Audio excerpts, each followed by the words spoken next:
And we're live. Remington, can you speak a little bit?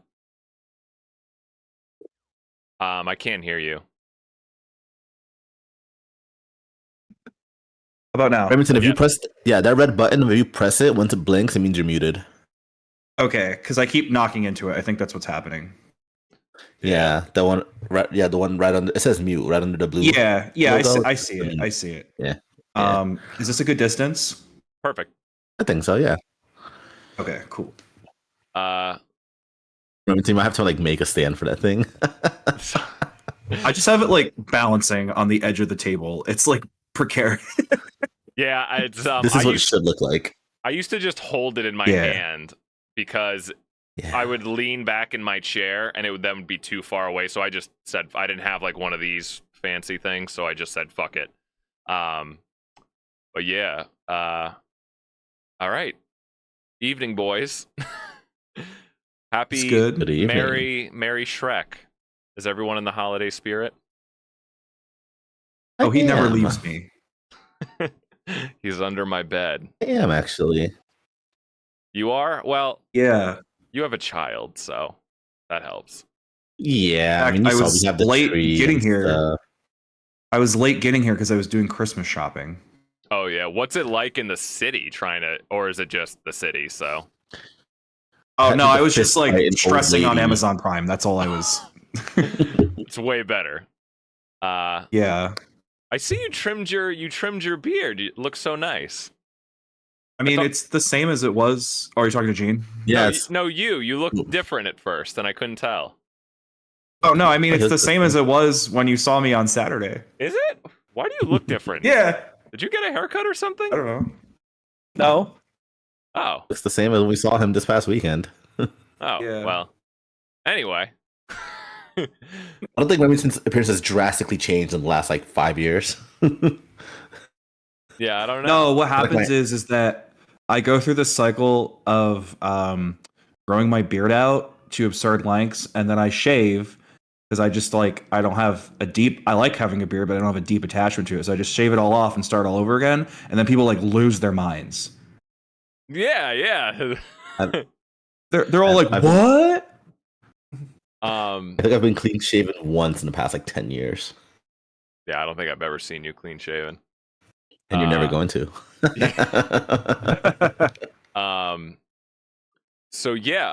So welcome to Eyes Wide Watch Club, everyone. It's almost the end of the year, and I'm almost to 250 subs, which is important in YouTube. So be sure to like and subscribe. So I'm halfway to monetization, you bastards.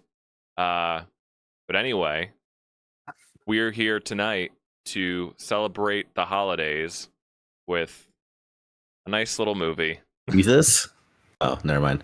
Polytechnique. I thought we were bringing Christ back in Christmas. Never mind. Yeah, we're talking about Polytechnique.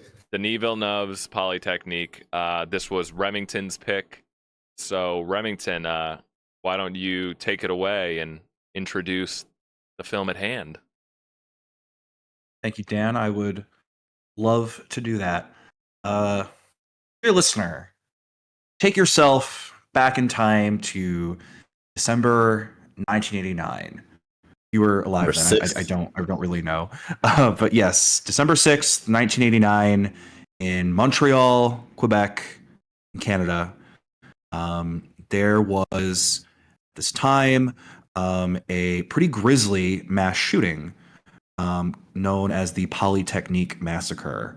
And that shooting was perpetrated by a young man who was radicalized along anti-feminist lines, and he went and he perpetrated a massacre against his fellow students, namely female engineering students who he perceived as not belonging in a traditionally male-dominated space. He left a manifesto, and he ultimately killed himself by the conclusion of his attack. This event was immediately immediately took over Canadian politics. It was a deeply polarizing moment. There was almost immediately an effort to sort of paper over the like anti-feminist dimension of the attack, and they just want to talk about how he was a grieved young man who hated his parents, and he had no other options, and so they went and did that. Classic like focus on mental health narrative that we see around mass shootings, and that's what happened. And discourse remained fraught. Feminists, of course, organized and wanted to point out the very clear political dimensions to the attack. There are many efforts to memorialize things along that lines and have that national conversation. But many on the right and even centrists in Canada accuse feminists of trying to appropriate the legacy of the shooting, saying they had already accomplished what they needed to do in terms of reform. No additional conversation was necessary. In the wake of the shooting, Canada did pass new stricter gun laws because, of course, the shooter he bought his gun legally, and so that always had stayed with people. And so there was kind of this period of like tension and also wanting to forget. And enter 2009, a young, ambitious filmmaker, Denis Villeneuve, not fresh, but well known for his movie Maelstrom, which had come out earlier in the decade. And he decided to wade in and bring us the movie Polytechnique. So I thought that it would be good to do this topic, not just because it is a Denis Villeneuve film, and he is currently, in the zeitgeist right now because Dune Part 2 is out and it is Oscar season. And it is interesting to go back and look at some of his earlier work before he got into the like sleek, epic sci-fi blockbuster game that we kind of know him for now, back when he was doing indie stuff, particularly indie stuff that's in his native language, Quebecois French. But I also did it because, I couldn't have foreseen this, but, I was doing it because I was operating under the premise of Donald Trump just won. We are currently experiencing a moment of right-wing cultural backlash. So it is also topical in that sense, besides being a December movie, besides being a Villeneuve film. Maybe that's something we can wade into. Little did I know we would also be, in the last few days, there would be a mass shooting in the United States that is fresh on people's minds. So definitely heavy trigger warning for any people in the crowd listening for this one. But yeah, that's where I'm coming at it with this one.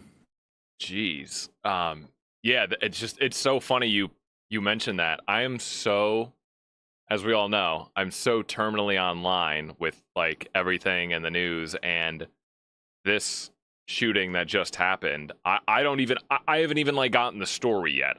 It's just so frequent now.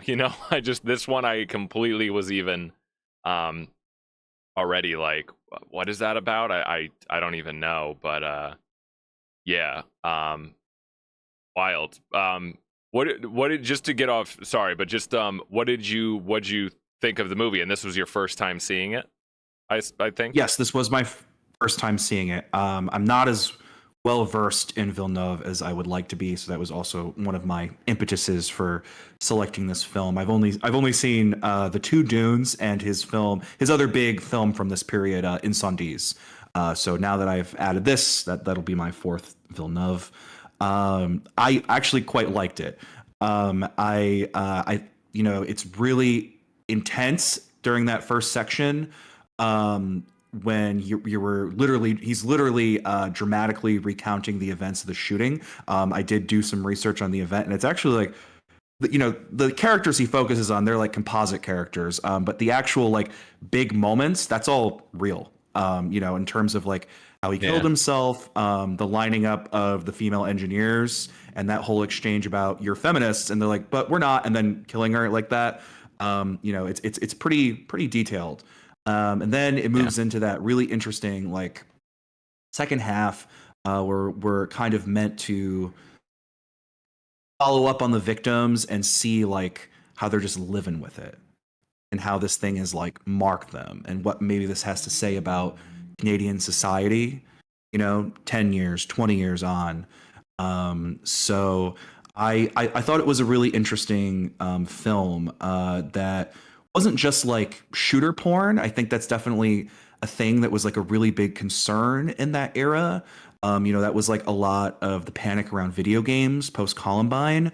And I think that this, like grounding it in the victims and particularly grounding it in the perspective of like Canadian women. I think that this like really avoids that, despite not shying in the like harsh detail at all. So I personally was quite taken with the film and found it moving as well as terrifying in some ways. Yeah. So this, yeah. So this, my obviously my first time watching it as well. I don't think, yeah, this is after this. There's only a few other Villeneuves I haven't seen, because we're gonna get into a lot of. I'm sure. I think a movie like this will get into like a lot of other conversation that this movie will spark. That's not necessarily maybe around the movie itself. And I was kind of thinking that while watching it, mainly because this is it's pretty straightforward of a movie, and I think that's like to the point where Villeneuve is so respectful of the material and sensitive, and I think we can talk about all the ways he presents it probably in the absolute most responsible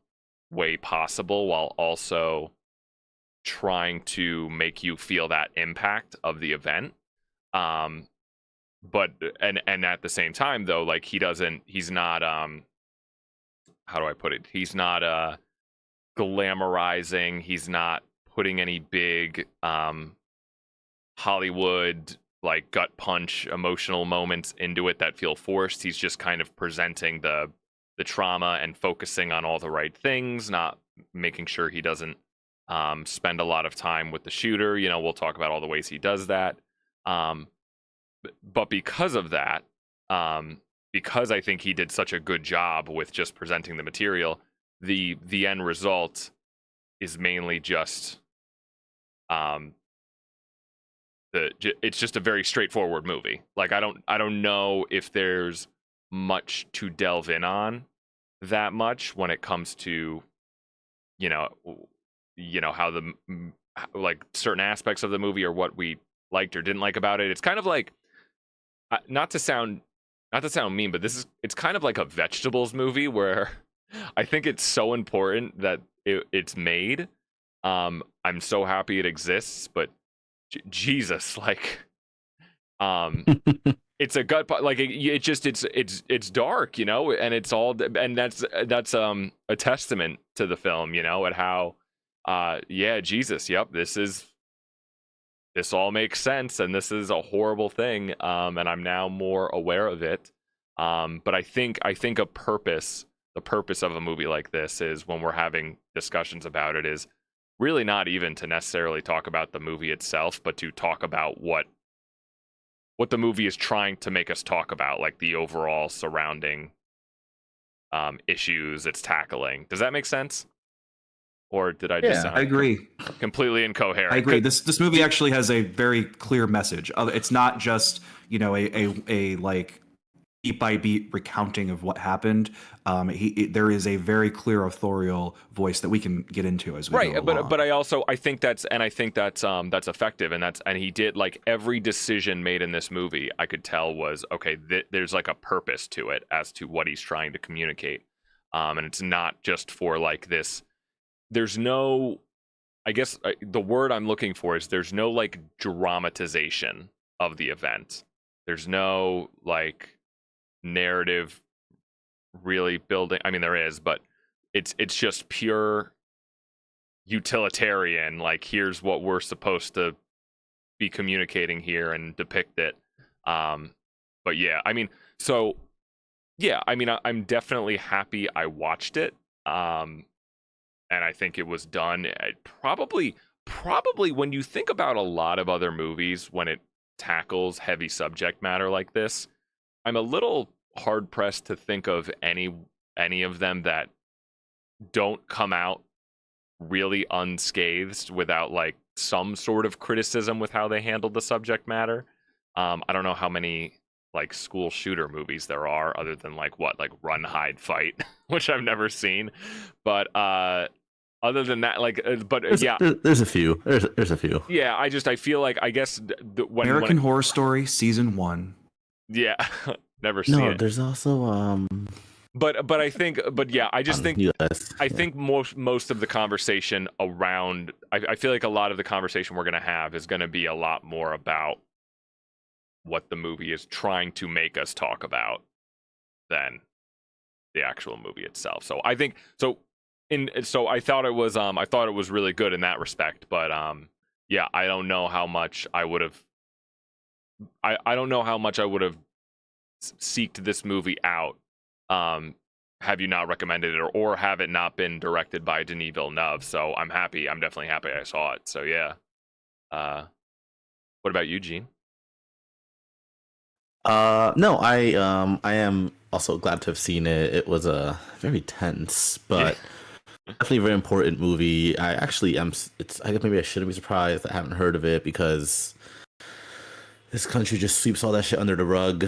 But it is I think it's handled. It's done very well. It's like, I don't want to say tasteful, but it's done in a very respectful manner to the subject matter, to the victims, to the families. I think it's done incredibly well. How Dan said, it's not really, there's not much dramatization, I guess. Really, we only get the guy as like the vehicle to kind of propel the movie along as necessary. Was it Jean-Francois? Like, he is used as like a vehicle to propel the plot forward as need be, and he's not like a hero character, but we need someone to follow that's not just a killer.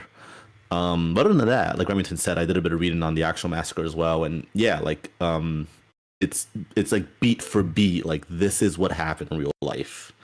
Like as Remington said, like the way the people in the classroom were gunned down, even like a very small detail, but in the end, you see a staff like lock a door, and then she runs off and he shoots her through the glass. Like, that woman in real life did die that way. Like, it's the amount of detail in the movie is insane, to the point where I wouldn't be surprised if anyone who was there and survived like just can't watch it, because it's the attention to detail is insane.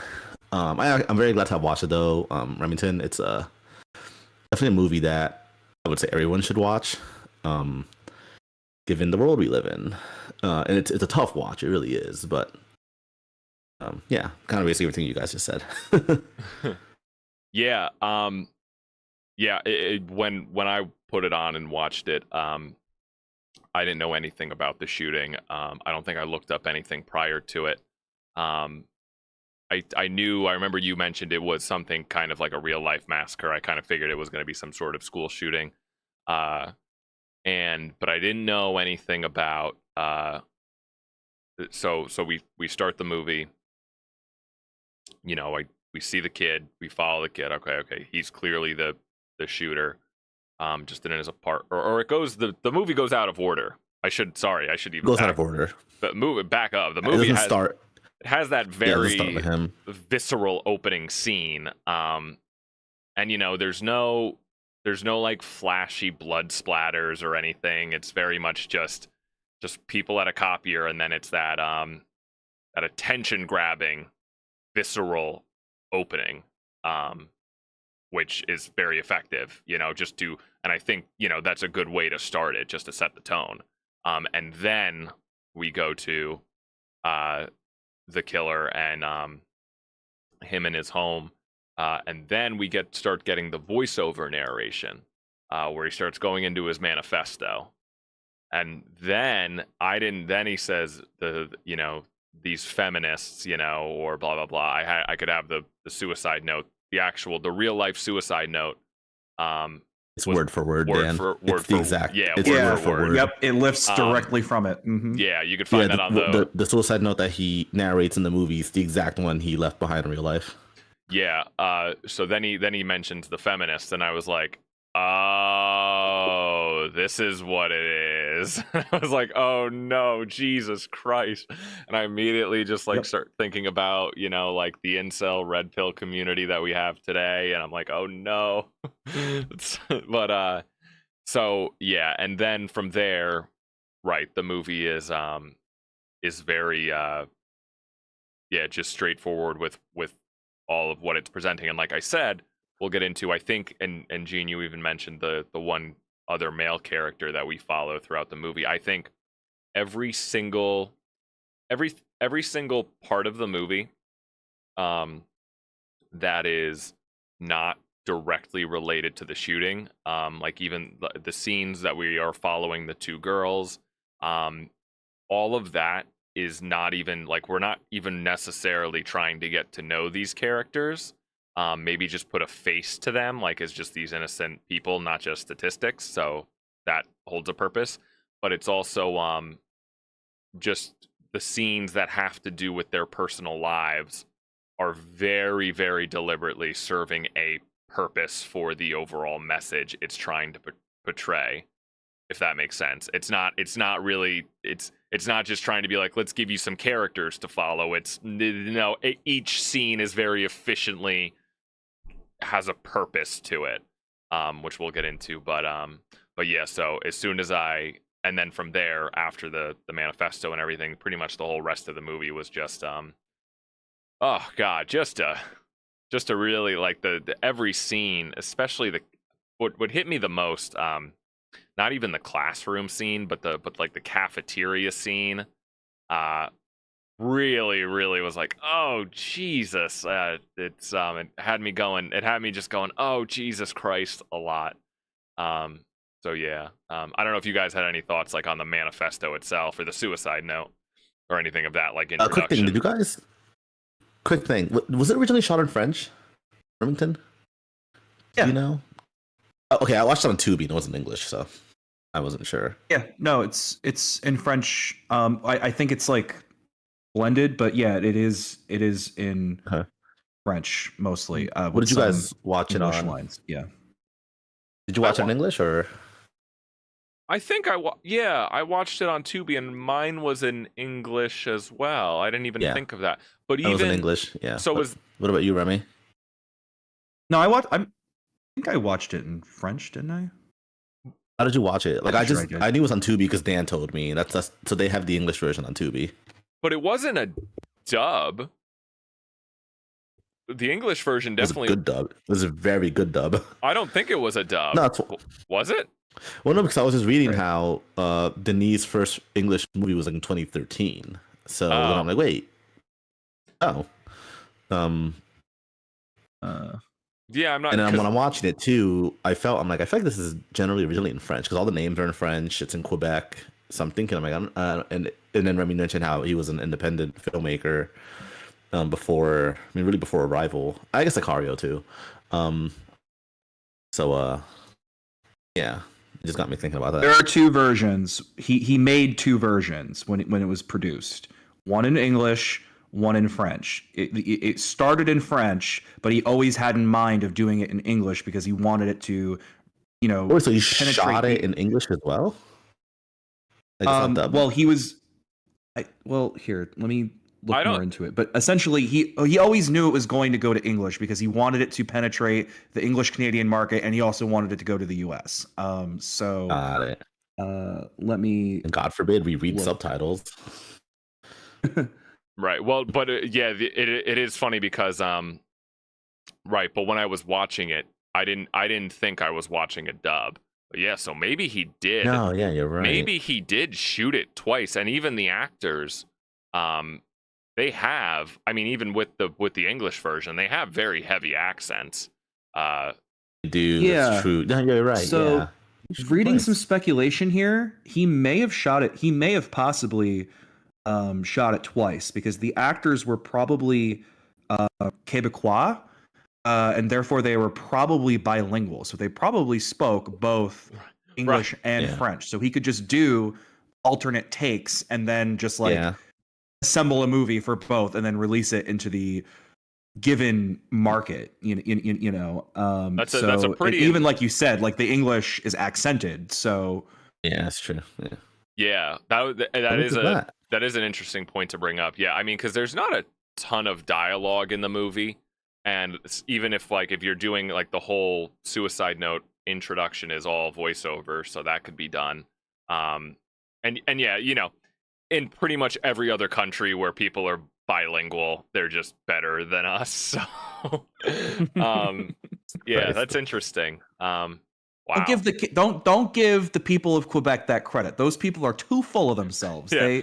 They don't need any more plaudits. You know, Yeah. they're Oh, Um, but yeah, I don't know if you wanted to start. The first thing that comes to mind, is Gene, you mentioned it initially, was the inclusion of the character, the other male character, that we follow, who, yeah, Jean-Francois. Yeah.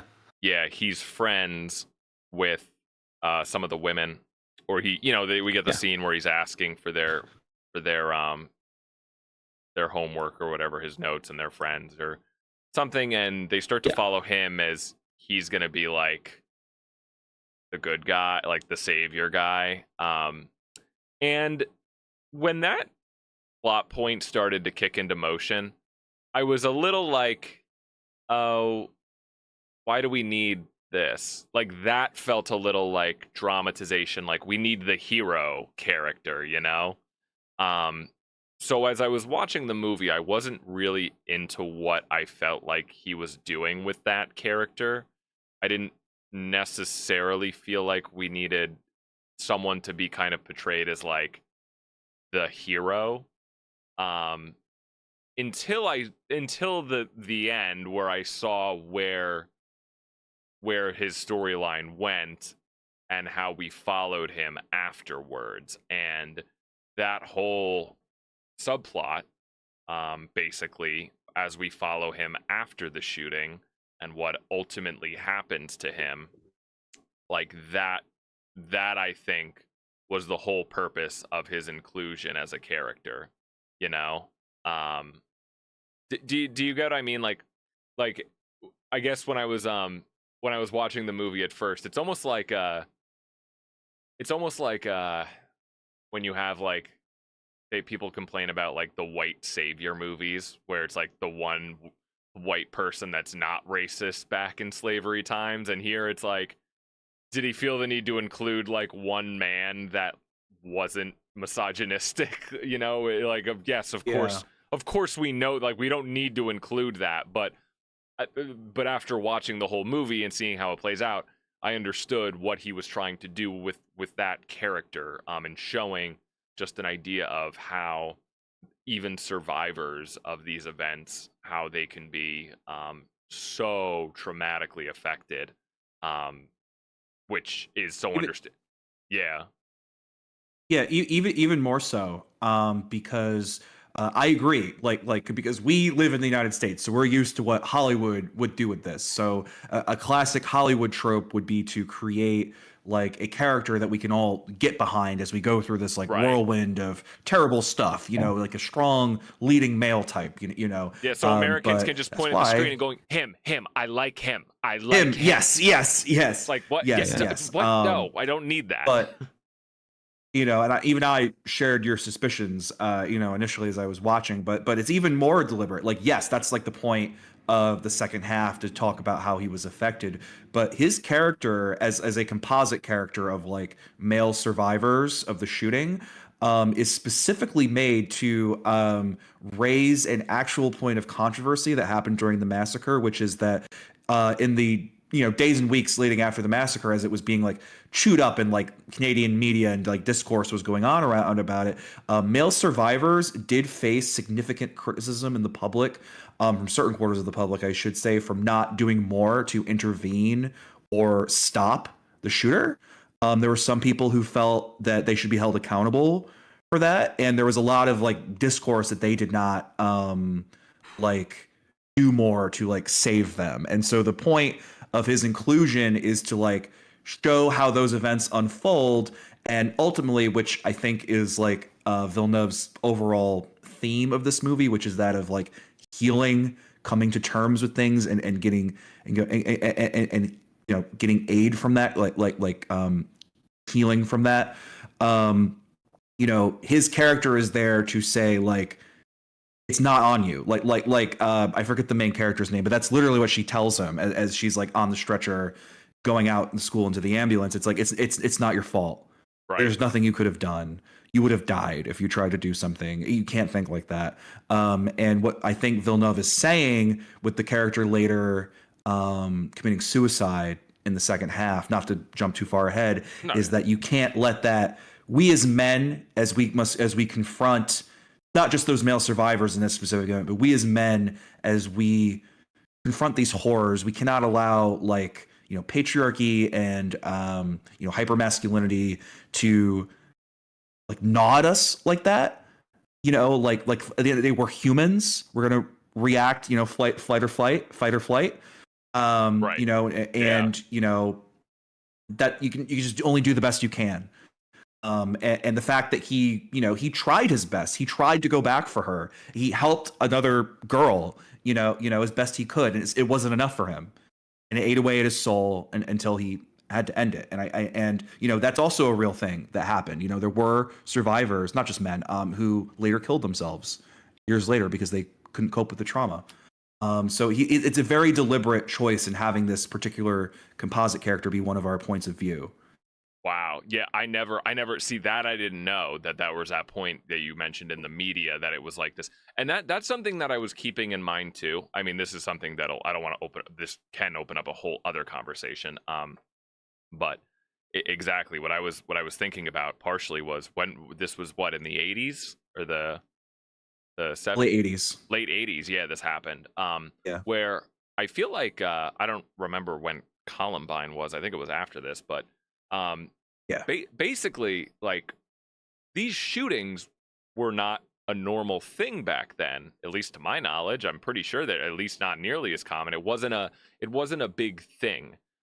So, and of course, there wasn't any social media, but so there wasn't the discourse and the media reaction around an event like this would probably be so new and so foreign to how to deal with it. So hearing something like that people were being criticized, like men or just were for not intervening, is such a, even today, no one is really arguing that these days, when things like this happened, or at least I don't see that, to where why didn't the people in the school jump in? I don't know. So yeah, it's interesting to where you get those points of those talking points, of how people think things should be handled. So yeah, wow, that deepens it even more. But yeah, I did at the end really, and I didn't really expect that. I guess you could say that I didn't know where it was going with that character when we started to follow him after the events of the movie. But yeah, Gene, I don't know if you wanted to add anything. Yeah, Remington, I read a little bit about the aftermath and how the pundits, basically the whole, there's a lot of speculation of, well, what could the motive have been, even though he leaves a very clear motive, and it swiftly shifted to the shooter's troubled upbringing and all that stuff, and he clearly hates his parents, and his dad was abusive and they separated, and it's all the stupid usual bullshit. But I actually didn't know that there was a whole discussion about how the men at the actual shooting responded, because I read about the complete lack and the incredible ineffectiveness the ineffective police response, and just any authority, any emergency service just completely collapsed. And that's kind of shown when Jean-Francois, goes to talk to the security guard, and he's kind of met with apathy, which is one of my huge annoyances. And I feel like every single time I've had to speak to, actually, I'll take that back to, but personally, I won't say any names, but I actually had to make a call recently about a friend to get a what is it, a safety check done on a friend check. And then the person on the line just sounded very just like why are you bothering me, and it pissed me the fuck off. And I feel that way about a lot of my interactions with police and authority. So the movie, seeing that, I'm like, and it's maybe it's watching it too. You're just like, oh yeah, this is pre cell phone. Like you can't just call like 911 on your cell phone. You have to like go to like a fucking phone.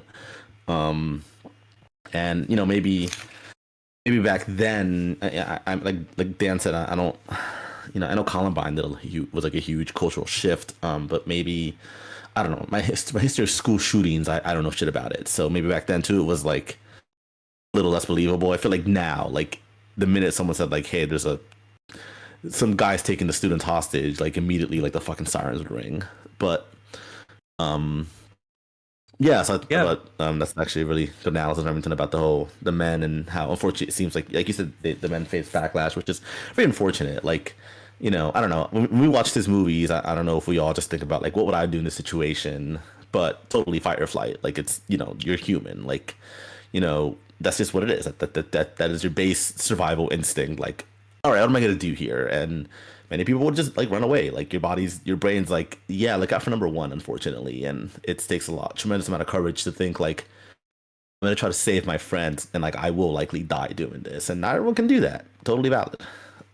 It's a scary situation, and all these pundits and people back then, can say what they want, but like in that situation, like come on, what would they have done as well? And none of us can say Yeah. until we've, none of us have been in that situation, and I hope none of us are ever in a situation, but you don't really ever know how your brain's gonna respond in a trauma.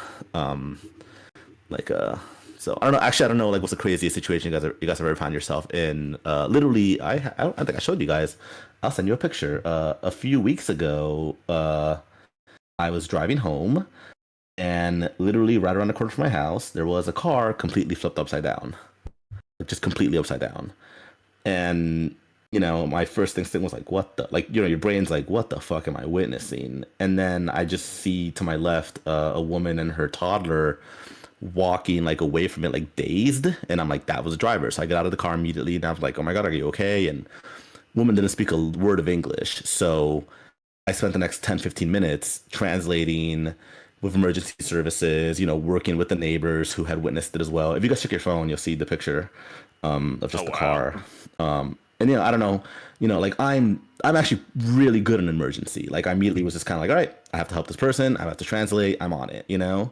And the neighbors and I coordinated with, making sure that the toddler was okay, and I'm translating with the paramedics and the police and speaking to the woman, and it was a whole thing. It was like a whole like 15-minute, 20-minute like thing.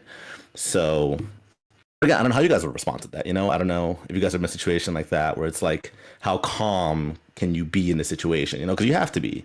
And I watched this woman go through all these. Like I watched her go from like what the like she's looking at her car, and you can tell she's processing like, is this real? I have no idea how the hell she got herself and her toddler out of the car. Like props to her. And then she's like breaking on sobbing because of course she's gonna. So and then my point is like we never know how we're gonna react in an emergency, even as like a bystander, even as someone who's like, I'm gonna help this person. So yeah. Yeah. Yeah. Well, to your point earlier, the reason why a lot of this happened is because it was the way this happened was is because it was pre social media. It was pre Web 2.0. And so there were those communication delays, and there was not this broader conversation around mass shootings in that way. And so, of course, if you're just I don't know how well they're paid, but if you're just like a random campus guard and some student comes up to you and says they're taking the girls hostage, you can imagine why he might immediately assume it was a prank rather than like taking it at face value, and wanting to know more. Um, and part of the reason why there was this discourse about like male survivors is because think about it, if you're like a right wing pundit and you desperately want to shut down any conversation about what this might mean around the women's rights debate, because you're kind of on the wrong side of this one. If one of your guys is going around doing this kind of thing, it's useful for you to then be like, oh well, this wouldn't have happened really if some of our young men were better, right? In fact, at that time they talked about this thing called like a culture of passivity, and that was like their that was like their way of trying to like pivot away and get you to focus on some other thing that conveniently lines up with like conservative social values in terms of what to do, rather than address anything structural that may have occurred. And to me, what's really great about this movie, to link it to kind of something that Dan was saying earlier about how movies like this always run the risk of like aging poorly, because we live in this era now where mass shootings are have only gotten more horrific and have only gotten sadly more common. At least it feels like. It's interesting for us as Americans to look back at this event that we might not know about fully, but is yet also instantly recognizable. And I don't know if relatable is the right word, but something that we can connect to, because you talked about how you, Gene, were immediately put off by the campus guards reaction to dismiss it. To me, that and the wider emergency response failure, that brings up memories of Uvalde to me, right? Where the cops just completely failed to do anything, hanging back, did not intervene. Did not get there in time. And actually this issue of responses, someone can correct me if I'm wrong, but I seem to recall that the, response time was also a big issue with Columbine and stopping it. Not so much like cowardice of the emergency service professionals like in Uvalde, but just like they just didn't get there in time. They didn't get set up in time. It's definitely legible to a 2024 American in that way. Some of these like little issues that it raises as it's going through the events. Yeah. I think it's important too to know how, and I mean, I have my speculation of why Denis included this in the movie. The beginning when she's interviewing for her internship, and the guy says like, "Oh, people usually take this one because it's easier," and then she assumes it's like, "Oh, because it's easier course," and he's like, "No, it's easier to raise a family." I took it as a very obvious example of like, hey, this mentality is systemic. Like it's the two sides of the same coin, for better or worse, in my opinion. Sure, that dude isn't gonna go and be a mass murderer, but he still shares similar sentiment that draws from the same source. Actually, I mentioned Jamie Loftus a lot on this podcast. Remington, did you listen to the Manosphere episodes she just did on 15 minutes? I did listen to the Manosphere episode. Yes, I did. Definitely on my mind. Very topical to what we're talking about. I haven't listened to the second episode, but the first episode, the interview with the expert and Jamie kind of talking about how the start of this goes back to the 70s. I thought that was very informative, and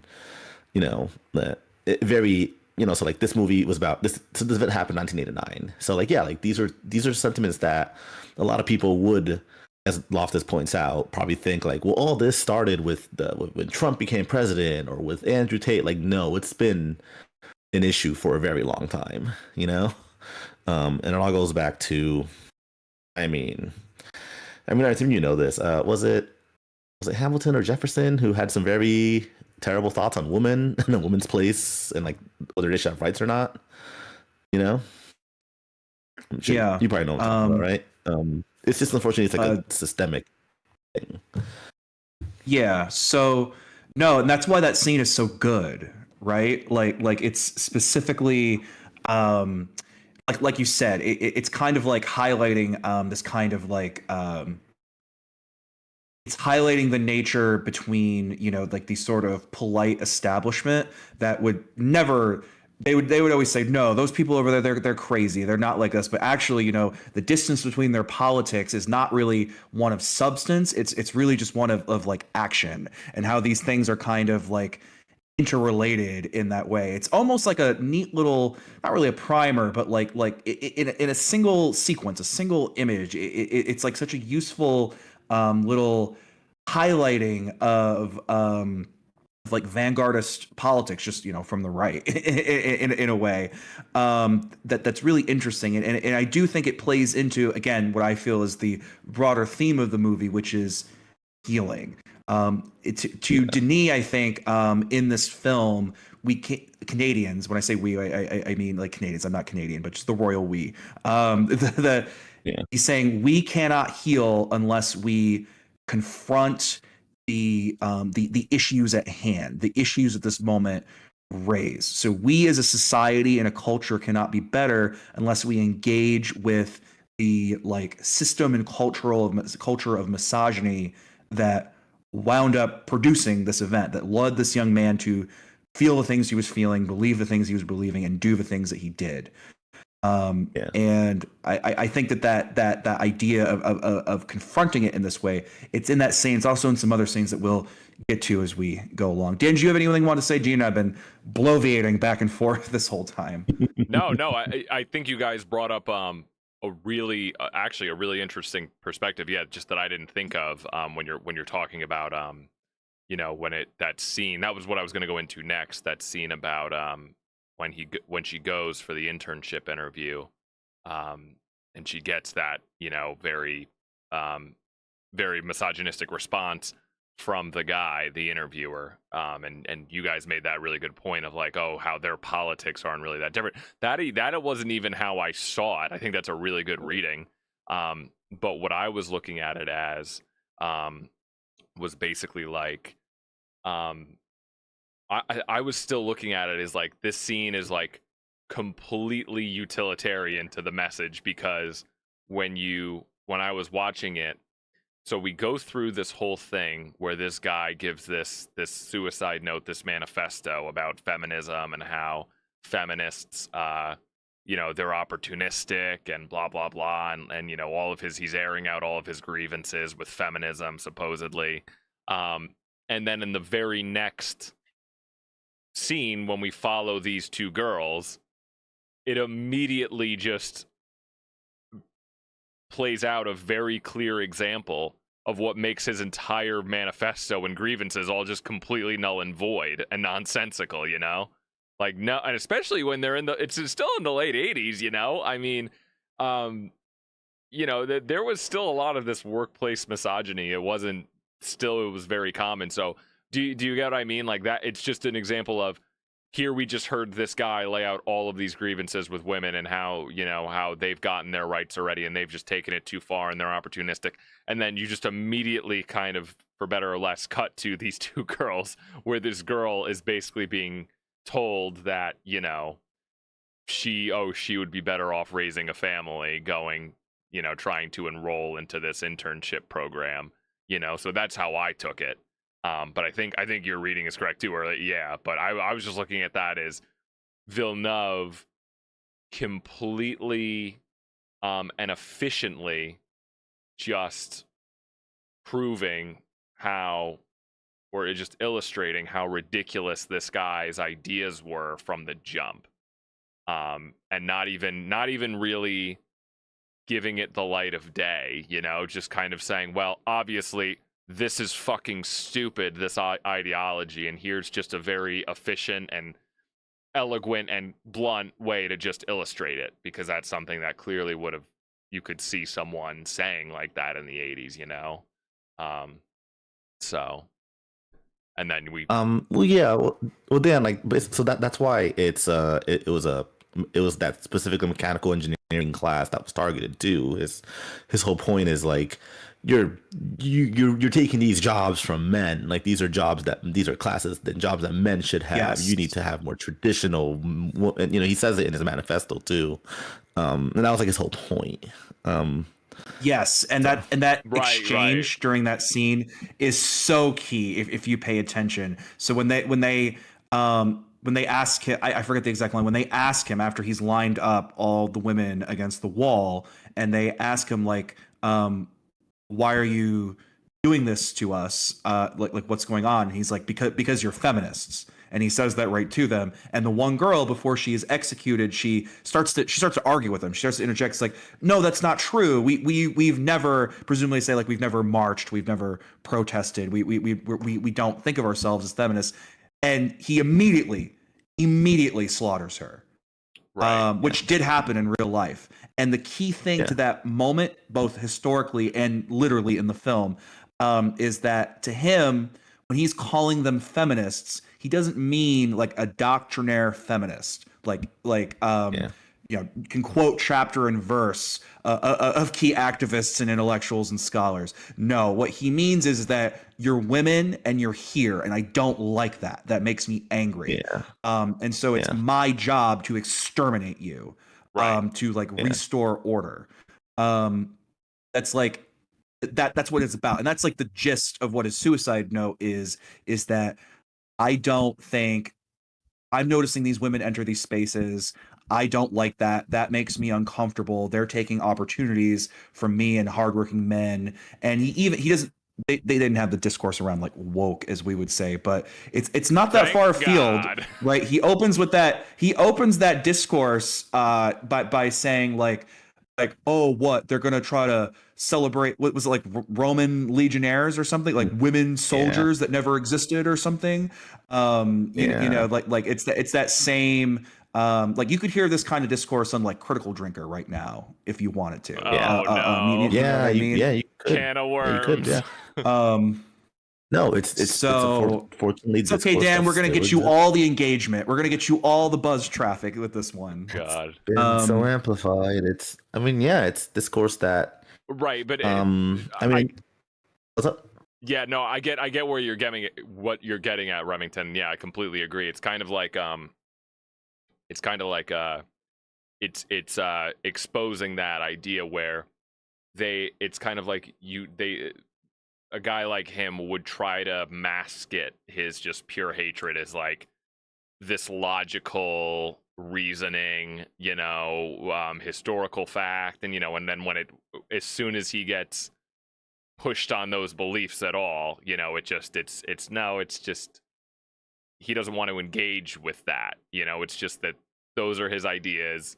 It's really just rooted in, like you said, yeah, it's just pure hatred. I just hate women. It's not that like there's some empirical evidence as to why they should be. You know what I mean? It's all just coming from a real just place of hatred. And I think, right, that's what is ultimately illustrated in that scene or in those scenes. So no, I think you Yeah, I think you said it a lot better than I did. Yeah, and then the other layer, I just don't want to get lost in that, is like, yeah, that's what it's saying, and this is why I like what you said earlier about like the efficiency in a lot of these sequences, because it is about all of that of what we just said, but the other layer in terms of like again this idea of healing is that there was a reflection because the actress, I forget her name, who played the girl, the main girl. So she interviewed a lot of like survivors, and she did a lot of like studying about this event to prepare for the role. And the one thing she took away from that particular moment is that it was the first time that a lot of these women were forced to, at least in this space, forced to confront their femininity in a way. Because you have to remember, and this is like the irony of like these what he's like, oh, these feminists are taking over the school, where like, these are women who are entering like traditionally male dominated spaces, and yeah, some of them might have a bit of a chip on their shoulder, but like if you're we know STEM majors to this day, right? This is a technical school. They're not the most like, they tend not to be the most like humanities oriented type folks. You know what I mean? Like so like in a lot of ways, if you're probably like a STEM major female student, you're probably not thinking in these like necessarily political terms. You're probably not engaging in like gender relations in that way. You probably might actually. There's a good chance. I guess I don't know a good cultural survey of Canada, in the '80s compared to like Canada today or the U.S. today. But like, there's probably a chance that you're probably at least somewhat conservative yourself, right? The STEM major of it all, and so it's in this way that they were forced to immediately confront with like, no, it doesn't matter. It doesn't matter that I'm not one of we would say today wokes, right? What matters is that I'm a woman and he doesn't like me, which is why it then connects later to the end of the movie, where the main character, we're she's like, it's the voiceover of like the letter that she writes to the shooter's mother. That's the connection there, where she's contemplating on what to do about the world, and what this means to her, and where she reveals that she's done a lot more thinking about, women's rights in general going forward since that day, and about what we can do to, to combat patriarchy and to better Canadian culture and society from that moment, and what kind of world she might be leaving behind for her unborn child as a result. Yeah. Do you guys know about? You guys might have seen it, but do you guys know about who Harrison Butker is? No. No. He plays for the Kansas City Chiefs, and he received a lot of backlash. Was it just earlier this year? Let's see. Last year. He was the commencement speaker at Georgia Tech, where he went. Yes, basically I did see this. Yes. Yeah. I'll send you the brief. Basically, he was just saying how like a lot of you women like you're thinking about like the careers you're gonna have and the promotions, but what's also brings you happiness, being a homemaker. And he kind of talks about how his wife is. He says like he's the man he is because he has a loving, caring wife at home. Quote. Like I would be the first to say that her life truly started when she started living her vocation as a wife and a mother. I mean, these things haven't fucking changed. It's basically saying like know your place and take it from me, a man. You'd be much happier having children and just being at home and being quiet. Unfortunately, it hasn't changed, and you can see a lot of these things in the manosphere today.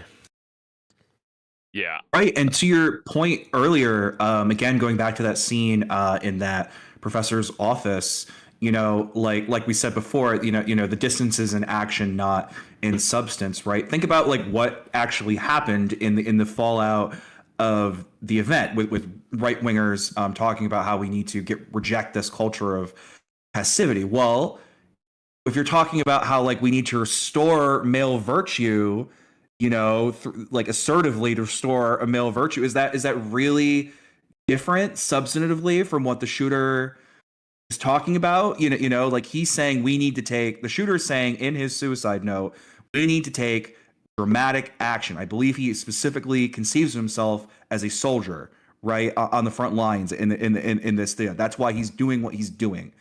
And is that the difference is indeed not in substance or even really in goal, in some ways.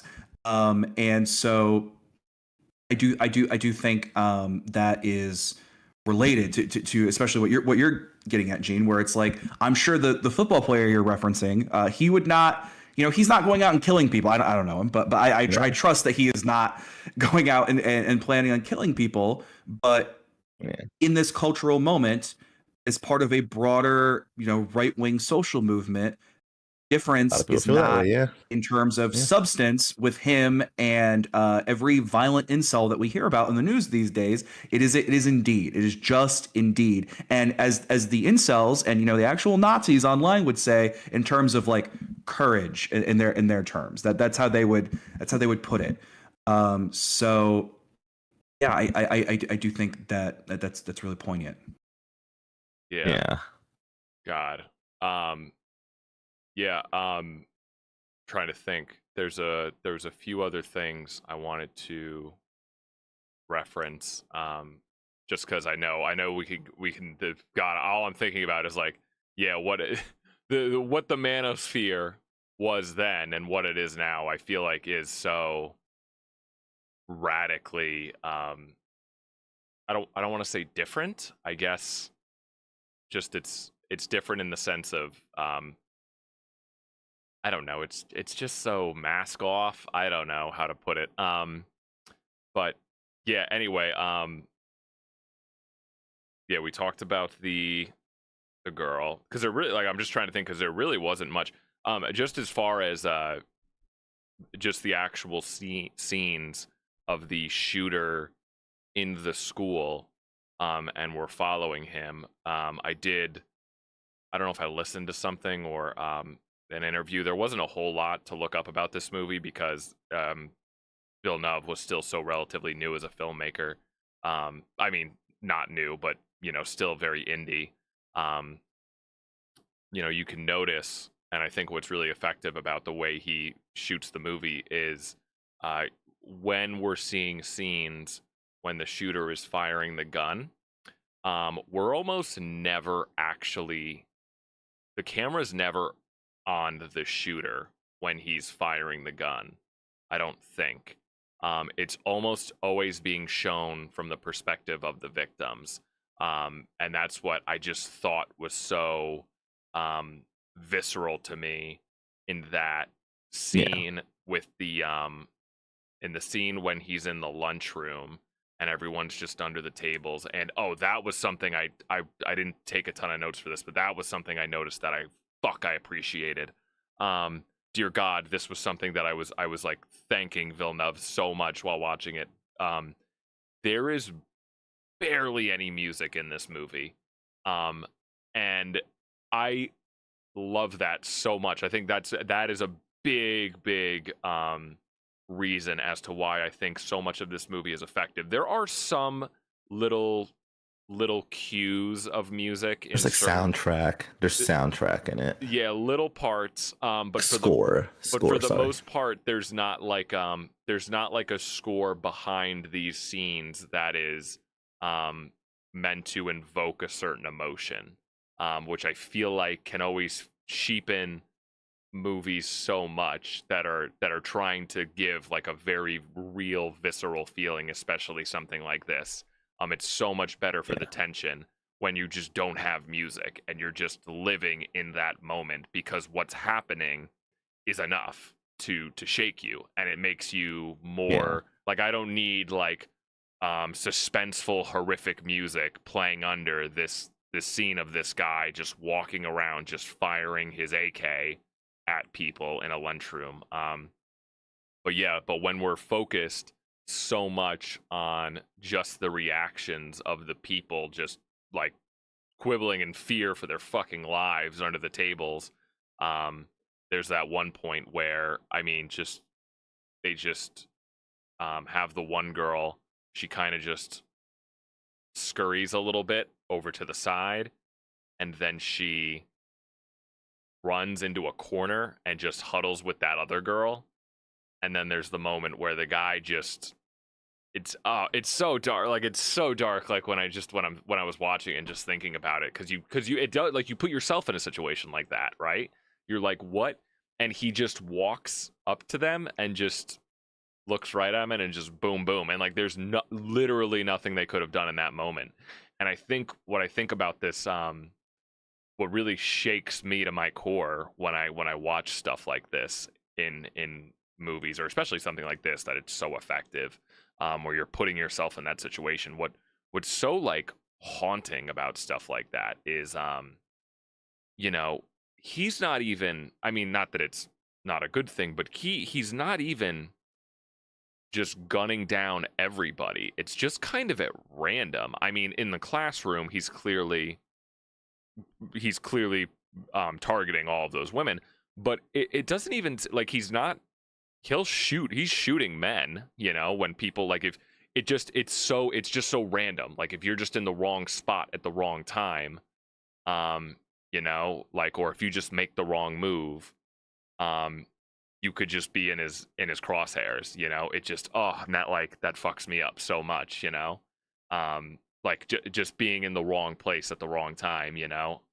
But like, even at the end, we see, like, there's that classroom of all those kids that are so fucked. It's like, I could have either been, like, you're just hiding under a desk and you have no idea what he's gonna do if he's like you said, like, flight or flight kicks, and you just have no idea. Like, for a lot of those kids, it seems like hiding under the desk was the right move, but you don't know. He could have just been going in. Like, basically, like, I'm putting myself in the head in, I could have either been the one that was sitting under the desk and I was fine and he walked out, or he just walked past, or I just could have happened to have been, like, he could have just happened to have walked by me and just, because he walks. No, Dan. He walks by several people in the cafeteria. Like, he walks. No, by. Dan. He targeted women. I don't know if you noticed that. Yes, in real life, he killed 14 women. Yes, I understand. But he only injured 3 men. He very clearly was not shooting. Like, he was just targeting women. But he did shoot men. He injured 3 men out of the 14 women. But still, 14 women killed. 14 women killed, and 14 injured, only 3 men total.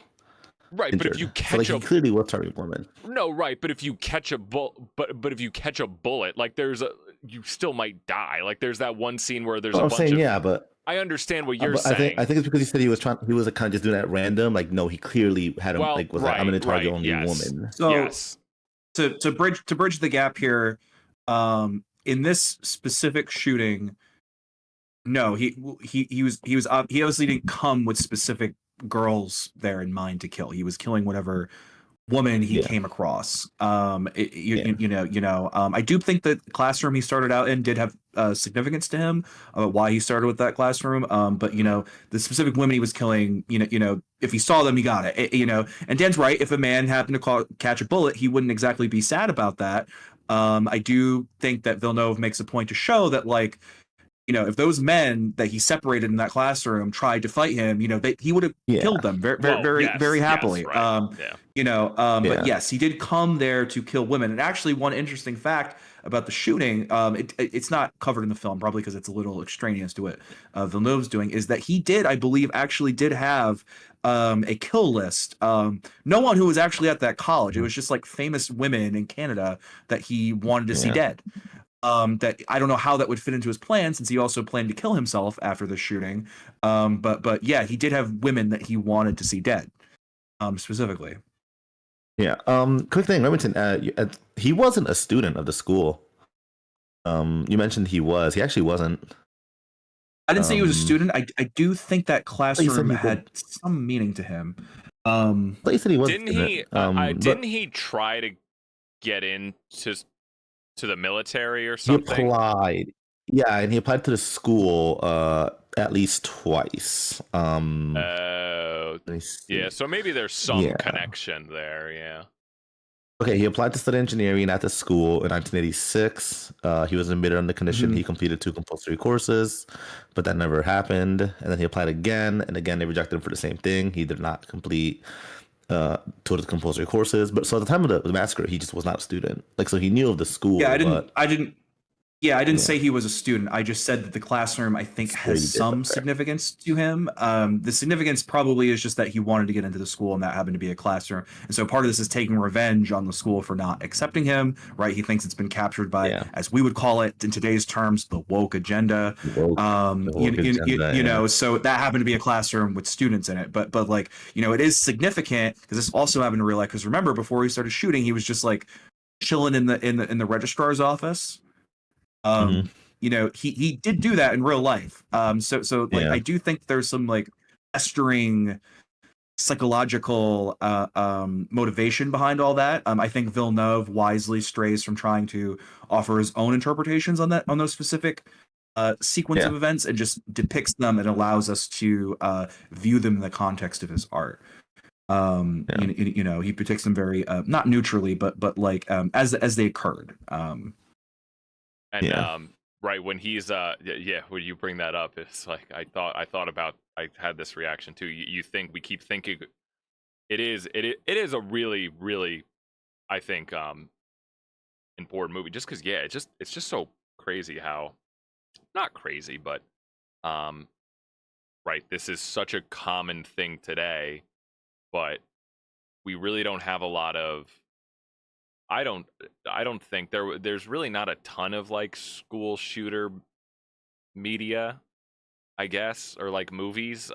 Which you'd be surprised. I just read a few. About a few. There are. I mean, and like There's a few. Kind of understandably so. I don't know. But they're not all good, Dan. Some of them are even just like, why was this made? Right, or just from what I gathered. It's so tough to do anything nowadays. But do you know that Stephen King has a school shooter book? No, I didn't know that. Is it like it's out of print now? Because no, it's like a little older. It's like older in his bibliography. It's out of print now. I forget which particular shooting happened, but basically inspired him to like just take it out of print. He said, I don't ever want this to be printed again. I think that it's inspiring people to do the wrong thing. If I can pull up the title, I'll get it for you. But yeah, it's hard to come by now because it's been out of print for a few years.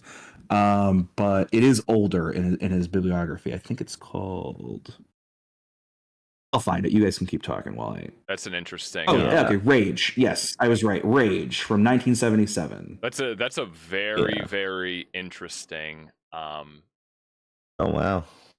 Interesting. Yeah. I mean, it's. So in 2013, he took it out of print.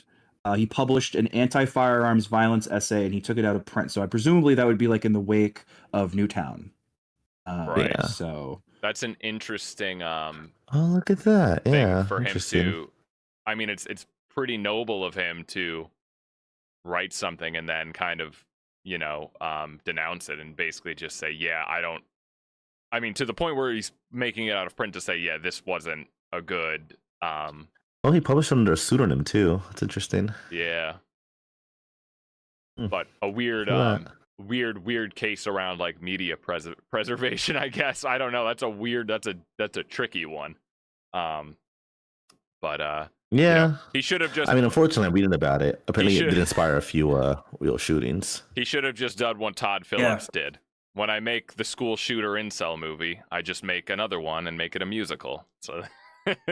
And I make that musical about how dumb I think the school shooter movie is. Like, Todd Phillips was right all along. He had the right idea. He was right all along. This is a pro Joker Folie à Deux podcast. Yeah. Literally has him say, "What is it? The whole?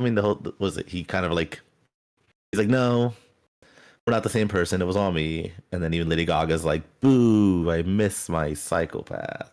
Yeah. To take it, there's, we can get into like, it's just funny manosphere stuff, but the only other thing really I could think about is in terms of just the movie itself is I don't know why I do this, but I just think about like certain choices, and whenever you see something in black and white, I think, oh, that looks pretty cool, but you always think, why is it just to look artsy and it looks cool? But the actual, I don't know if you guys saw this, but the actual reason as to why it was in black and white, it was about showing the blood, and reason Tarantino's one scene in Kill Bill 1 is black and white. There's an even deeper reason, Dan. There's an even deeper reason. What's that? I wanted to get into this because it's one of my favorite pieces of the movie. Now that I did some research. Because they had to shoot it at night in the convenience store he worked at, like Clerks. No, I'm kidding. No. There's a very clear artistic reason why it's in black and white. So do you remember early in the movie? Think back. It's early in the movie before the shooting starts, and you see the male main character. We said his name is Jean Francois or something like that. Yeah, Jean Francois. Yes. He's staring when I think it's either in the copier room or near the copier room. He's staring at a painting. Do you know what that painting is? I did. I read about it. I forgot what painting it is. Yeah. I was trying to. There were little things in this movie that I was like, that's probably something I should probably. What about the painting? Yeah, he's staring. Guernica. He's Guernica. Pablo Picasso's. Yeah. Gene, let me say it. It's my point. Sorry. It's Pablo Picasso's Guernica, and Pablo Picasso's Guernica is famously in black and white, among other things. And so what Villeneuve is doing is he is invoking Picasso's method in terms of. So Picasso in Guernica is portraying the horrific events of the bombing of Guernica during the Spanish Civil War. The fascists, the Spanish fascists, and also with their backing from the Nazis, they in 1937 did this merciless, horrific bombing of a village called Guernica in Spain, where it was believed that the Republicans were based and hiding out. Indiscriminate bombing, horrific, and so. There are many interpretations of Guernica. Picasso himself was very opaque about what he intended the meaning to be. But the idea is we show the sort of, in his use of cubism, we show the sort of like frenetic chaos, and then we use the black and white to kind of, frenetic chaos and confusion, and we use the black and white to sort of, it makes it stand. It makes the violence seem all more horrifying. because you are confronted with it. It flattens out any color that like catch your eye and can make you, oh, pretty painting. And Yeah. so I think what Villeneuve is doing by putting his movie in black and white and by showcasing Guernica is he's saying, "This is my Guernica," right? that we're Uh, that it's that I'm intentionally using this color grading because I want to depict the particular violent acts that I am showing um, in this way. I want it to have a particular tone about like power and violence. That like here's someone to quote like the absence of color makes the violent scene developing right before your eyes even more horrifying. The black, whites, and grays startle you, especially because you are used to seeing, in Guernica's case, war images. In this case, images of a school shooting and also domestic violence, which is like the way that feminists would frame it later on, because you are used to seeing those images broadcast live in high definition, right to your living room, right? So we're in the broadcast TV era, when these events would have happened, and still a little bit when the movie was made. Like satellite TV and network TV hadn't quite lost its dominance yet in 2009, even though we had social media then in its infancy. So Yeah. um, so I do think there's some really interesting artistic choices going on underneath the hood here. I'm so happy you brought that up. Yeah, because I had no idea, but I did remember, right? And it is a funny thing when you watch a lot of movies, and not to sound like a douchebag, but like it's like a media literacy thing. I mean, or just an interpretation thing. When you watch movies, like when they focused on that shot to that painting, I knew right away, like, oh, that's something. That's not just there for nothing. I'm like, I need to remember to look Yeah. that up because that's clearly something. Every time someone speaks any kind of dialogue that's unrelated to the plot necessarily, usually means something, or is getting at something to the themes. Oh, there was another one that I forgot to really dive into and look into, but this is the point a lot too that people do in movies. Whenever there's a scene when people are in a classroom and you have a professor giving a lesson about some kind of topic that's not related to the plot, usually the topic they're talking about is informing the themes of the movie. Typically, that was the case in something like Hitman Remington, where like it's a philosophy class and he's giving things that are related to the plot. I actually Yes. the example I always think of is I think about the Alex Garland movie. This is Alex Garland, Annihilation, where Yes. there's a scene in the beginning where there's like a whole monologue about cells or something, and it's Natalie Portman giving a lecture in a classroom, and that's the whole opening of the movie. And that lecture is clear, like, as just from watching movies, like that's not there for Yeah. nothing. Clearly that's meant to inform the theme somehow. Like that dialogue is there for a reason. There was a professor in this movie during the engineering class giving some sort of It's giving us on entropy. yeah, which I'm sure So that's not a professor. The professor is the guy in the corner who's like, "Young man, I think you're in the wrong room." Yeah. That was a student who was doing the or yeah, presentation. a student actually. was giving some sort of presentation that I'm yeah. sure. I only mentioned that because I made that same mistake when I was first watching it, and then I did some more reading. And I was like, "No, okay, that's who this is." Because I was like, "Were there two professors? That's weird." But yeah. Mhm. Yeah, cool. All right, interesting. You guys Yeah, look at your phone. Oh, sorry. I thought you were done, Nan. no, go ahead. Well, remember talking about the whole Guernica thing. I think it's probably, I don't know if Denis intended this or just my interpretation too. It calls to mind, like, when you look at your phone, like you look at these old pictures of bombings. So that's from Hiroshima. These old black and white pictures of devastated landscapes in World War II. Like, it's just like you said, it's the same effect as Guernica, where there's no color. all you have is a devastation. You know, it's nothing like even to distract you from it whatsoever. Like this is just like you're just seeing like devastation. Wonder if that was something Denis also, you know, like that was like an intention of his. Yeah.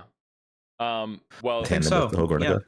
yeah. Be interesting. No, I mean, yeah. Now I'm glad I brought up the black and white because I had nothing on that. Thank you guys for filling in that gap. Yeah, that makes sense. What I'm always interested in, around just Denis Villeneuve as a director is something I've heard people say about him before, and something I was able to just pull up a quote where he actually talks about this, and he's actually talked about. I just by chance I just happened to watch the director on director episode last night with him and Luca Guadagnino, and he talked about it there again too, where basically a big overall theme of Denis Villeneuve and a lot of his movies, if not all of his movies, is he's kind of exploring this idea of like cycles of violence.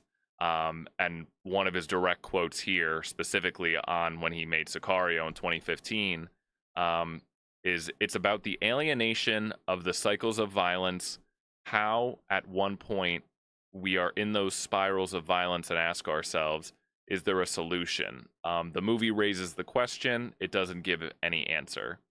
Yeah, and then there's a lot of other quotes of Villeneuve on here, like on IMDb, where he talks about violence. Like another one here is, I hate violence. I think that violence is meaningful if you see the impact of violence on victims. I'm interested on the impact. I'm not interested in I'm not interested in the show. I don't want to make a show of violence. I mean, I've been in contact with people who suffered from the trauma of war. When I use violence in a movie, it's just to express the power, the impact of it. And that certainly is I don't even think he was talking about Polytechnique when he gave this quote. I think he was talking about Sicario. But you can see just his choices to never focus on the shooter, always focus on the victims and their reactions. You can see that in this movie, you know, to its core. That's what he's exploring, is these cycles of violence. And I think pretty much all of his movies, he's exploring that from one way or another, you know. Yeah. Did either of you listen to the Smartless episode with him? No, I didn't. Oh, because you're the only one that listens to that podcast. It's a good podcast, Remington. Don't be a hater. And then, like, so Sicario's not like what he was looking to do. And he even said he had just done 3. So he had done, you know, Polytechnique and Sunday, Prisoners, Enemy, and he was kind of like, all right, I need like maybe something not so tense. And then he read the Sicario script, and he loved it so much. He considered it one of the best scripts he's ever read, and he even said he's always found the border very fascinating. It's like you were saying, Dan, like you know how he talked about it. Like it's something that he was kind of just drawn to, you know, whether he likes it or not, and that's kind of why he made it. He even said like it's just he realized like, okay, yeah, this is like my next project. Like it's not like he realized like, oh, this is what I was looking for, whether he, you know, knew or not. I actually want to talk about, Dan, from way back. You mentioned the there's no music, so there's score though, and Yeah. I think the score really adds to the tension, like any good score should add to the tension. And again, in the podcast he talked about how music is very important to him, to the point where apparently on set he just cannot have anything playing because he just like he locks in so much on the music. I guess it's like a huge part of his like, it's more like an editing thing for him. And when he's shooting, he tries not to think of like, he said he's, you know, like I'm sure a lot of filmmakers have had like like watching something with maybe a song in mind. You know, you remove it and you realize like, oh shit, like it's all the music. Like you know, you're losing the cinema part of it just purely for the music and the soundtrack. And so having that in mind, so surprising no one, I watched the movie this morning. So, but I was kind of glad I listened to that interview and then watched this because I was maybe a little more tuned into the score than I would have been. And I think it's very effective, especially in the build up, because you know like the first shot is someone getting shot, and then we build up to okay, like, and we know what's coming. And I think the score is very effective in parts where it's just like a very tense, like build up of dread. Yeah. So I wanted to mention that earlier, Dan. No, yeah, definitely. Yeah, but I just have you guys it's funny you mentioned his story about doing Sicario. Jesus, yeah. I didn't want to do anything as intense, so I did Sicario. But he wasn't looking, dude. No, Then he I read know, the script and he's like, it's just it's funny. yeah. So Like, he that's so here he is intense. like, oh shit, like he's like, yeah, he was like, never mind. I guess I do want to do something intense. Like I have to do this movie. So you guys, I don't know about Eugene, but have you guys seen Sicario? Good. Yeah, no. I have not seen Sicario. It is on my increasingly long 2010s list. But I do have in the queue coming up soon both Prisoners and Enemy, so that will soon be added to my Villeneuve notches. Yeah. You just trying to watch all his movies, like even the way like his like first one in '98, August 32nd on Earth. You just Yes. trying to watch everything he's done. I mean, or... No, I've not watched. Like I said, the only ones I've seen are. No. I'm saying, are you trying to watch everything he's done? Like, is that your goal? Yes. Eventually, yes. I would like to watch all of his stuff. He's definitely a filmmaker who's really wowed me. Like over the past few years, like my conception of him for a while had just been like, oh, he's the guy that did Blade Runner 2049, and now he's doing that Dune movie. Okay, right. Which read as not to say those are bad movies, but like safe blockbuster choices, and to realize that he actually has this like deeper artistic indie thread from earlier in his career is really interesting. And I loved Incendies actually when I saw that a year or two ago. And now that you mention it, Dan, about like the whole cycles of violence thing, well, that just is what Incendies is. That's completely what it's about. I don't know if I know you said you've been trying to see it. I don't know if you've seen it yet.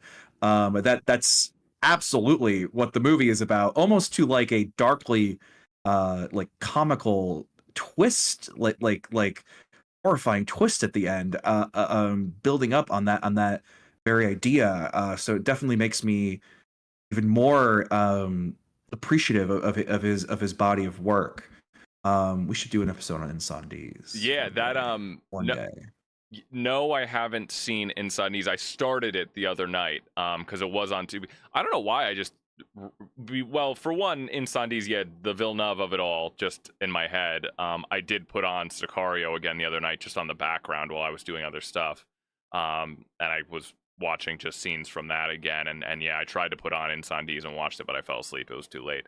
So I'm going to finish that. Yeah, I did. I've seen most of Villeneuve's other movies. But there was a funny IMDb trivia thing. I don't know if you guys saw this. That I thought this was his first feature film, and then come to find out he's made 2 other feature films before this. If you go on Letterboxd, it'll also show their shorts, which I don't count their shorts. Maybe I'll seek them out, whatever. But I want to see their feature films. What was a funny fact was apparently like the top trivia on the Polytechnique IMDb is that apparently Villeneuve was so disappointed with how those first 2 movies came out that he made. He was a stay-at-home dad for 9 years and then made Polytechnique. So he's been doing this for. Was that why there's like a big old gap in his career? I was curious about that. Yeah, he was a interesting. He was a stay-at-home dad for 9 years because he made those first 2 feature films, and he just wasn't happy with them. And I think it might not be in his credits. I might have to look on IMDb. I was looking on Letterboxd, but I do this a lot where I will. When I'm on Letterboxd just scrolling, I'll look at directors' pages and seeing what they've done and stuff like that. I think Villeneuve has done some work on like documentaries, like editing stuff. I don't think he's like directed any, but I think he's still worked in the industry, but yeah, I was like shocked, like, oh my god, this man was already making movies like way before this. I'm like, how fucking old is he at this point? Yeah. But yeah, he's been in it for a while, Yeah. and just to piggyback off of what you were saying too, Remington, that's something that I really love about like doing this with you guys, and what I try to seek out with when you just try to find like, okay, what movie should I watch? You look at a director, and especially like you said, like with someone like Denis Villeneuve, you know, if you're just familiar with their most contemporary stuff, I like the idea, and that's kind of something I'm probably will do with some of my recommendations is like, let's take a big name director that we know and kind of go back into their catalog and like fill in some of the gaps that like we haven't seen yet, you know? Yeah. So I really like doing that. Like, who was Denis Villeneuve before he did Dune and Blade Runner? You know what I mean? Like, I knew Prisoners and Sicario, like those were pretty big movies already around the time, so I've seen those before. But even something like Enemy, which I didn't like, but yeah, or like Incendiaries, I was like, God, I want to like get around to some of these because there's some real gems in there, you know. So yeah, Yeah. I love going back into like these big directors' catalogs to see what they've done before their big hits. So It's interesting because he's like this. We now, of course, he now has the reputation of being this like, you know, god tier blockbuster director. But it's interesting to look at his career and see how he kind of followed the like the Guillermo del Toro, Alejandro Gonzalez Iñárritu path, where they kind of started as these like indie foreign language indie darlings, right? That came over. Well, he was already he was already kind of like close to like English speaking North America, but like got attention in English speaking North America. I believe Villeneuve actually his first time that he was, I'm gonna fact check this real quick, buddy. Yeah, the first time he was ever Oscar nominated was for Incendies in you know, best international feature. That's like the first time he entered like the Academy's radar, which interesting. echoes like kind of like Del Toro and Inarritu getting their early notice in like the mainstream Oscar world. With I think with Del Toro, I know Pan's Labyrinth was in there, but he might have gotten notice for like Kronos or Mimic before that. But with Inarritu, like definitely like before he was doing stuff like The Revenant, like he was known for Beautiful, which came out in like it was like '09 or 2010, which was also an international feature player. Yeah. So it's interesting to see these sort of parallels of like how these foreign language indie filmmakers kind of make it big, and the arcs of their careers. He did Amores Perros, and then he also did Babel, which has like Brad Pitt in it, which is crazy. Yeah. So yeah. No, that's a fun. It's such a fun thing I love to do when I just scroll on Letterboxd. I constantly am like looking up people and looking up their pages of like, okay, what did they direct? What did they, you know, write? Always really interesting to look at that. But yeah, so overall, yeah, very, very positive on Villeneuve, right? Yeah. I'm trying to think what you mentioned, Gene, that he did say that he wants to do he's got another sci-fi thing in mind. Yeah, he seems to enjoy adapting things. Arrival's an adaptation of a short story. Dune, obviously, you know, hugely popular novel. He mentioned there's another like kind of sci-fi thing he wants to adapt. But I think that would be after Messiah, because I think that is his next project. But yeah, so he talked about how A New Hope was like the movie that like for him was like holy shit, you know, and then he even an Empire Strikes Back was another pivotal moment for him, just as a movie that doesn't like really hold your hand and kind of just trust the audience to yeah, movies can be a little dark, and that's okay. Yeah. Oh my God, last year during like during like award season last year, I saw this interview because like Christopher, not an interview, it was like a Q&A, I think.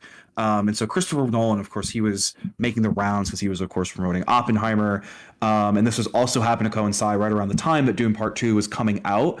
And they did like this like joint event together where there was like a screening, and then they like came on, and Christopher Nolan agreed to like moderate, I think, and like talk to Villeneuve, and they're actually good friends, which is why this happened. But in that, Christopher Nolan literally said, like, he's also a huge Star Wars guy, and he literally said to Villeneuve, like, I think this is your Empire Strikes Back, and you just saw Villeneuve's face, just like he like wet his pants, like he was just like, what?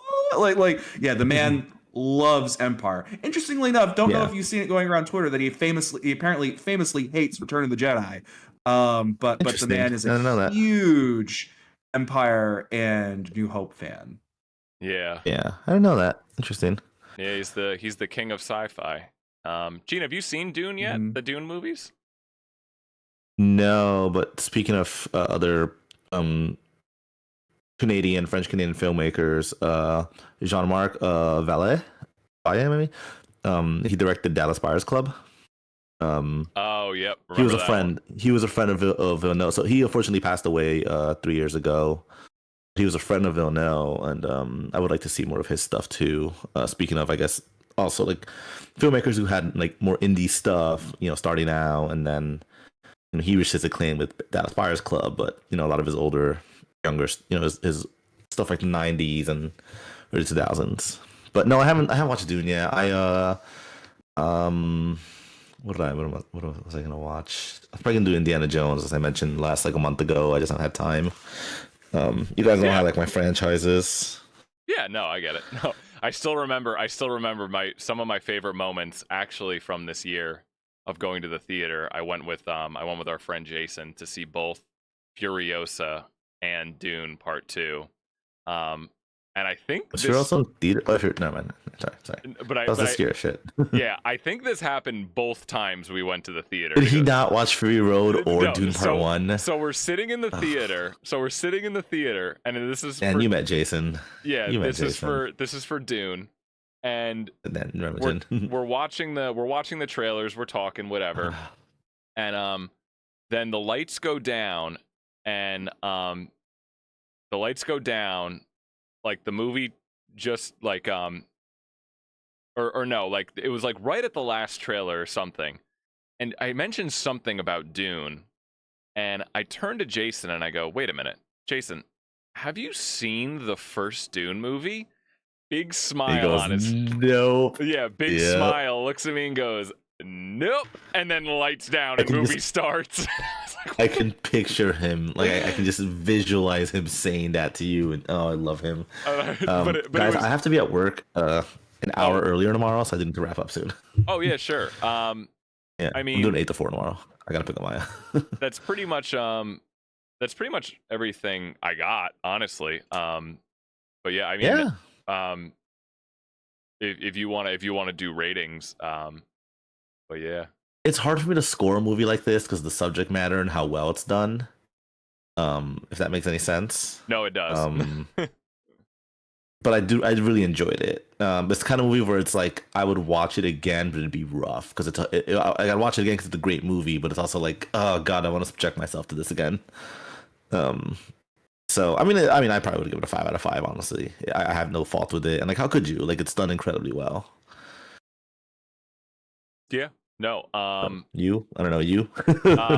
yeah, I think I'm so happy it exists. I'm happy Remington did a lot of, I was trying to look up stuff. I didn't really have a dossier like I usually do. I apologize. I usually have like a whole thing of notes, but I couldn't really find too much. But yeah, just talking it through, and just, yeah, it's so well done. But yes, very heavy subject matter. Would I really want to watch this movie again? I don't know. I don't think so. If I'm being honest. But yeah, like it's I'm happy it exists, and I think it was probably, as far as like a really heavy subject matter tragic event like this, Yeah. I would probably give it like an 8 out of 10, Yeah. like the best it could be. So I mean, to add to, and obviously different age range, but like as someone with a child who's going to be in public school soon, like, it's scary, guys.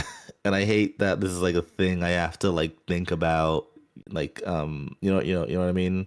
Yeah, no, I get it. Both of you, especially how I consistently see parents talking about, I guess like, Remy, you've seen this, I'm sure, like how when they do like drills, they tell the kid it's like what do they tell the kids? Like they title it something else so the kids don't know like what it's really a drill for, apparently. I've seen kids parents talk about this online before. Oh God, no.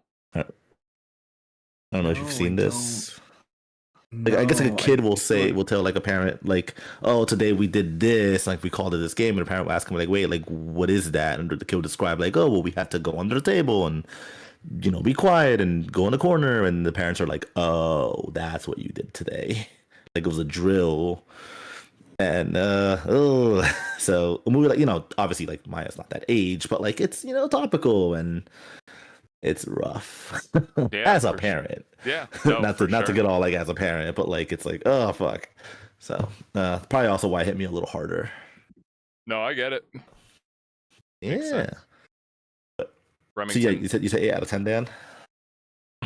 Yeah. I think it's pretty much as good as it could be. Yeah, definitely. It's very heavy. So yeah. What about you, Remington? Final thoughts? I believe I gave it a 4.5 out of 5 on Letterbox.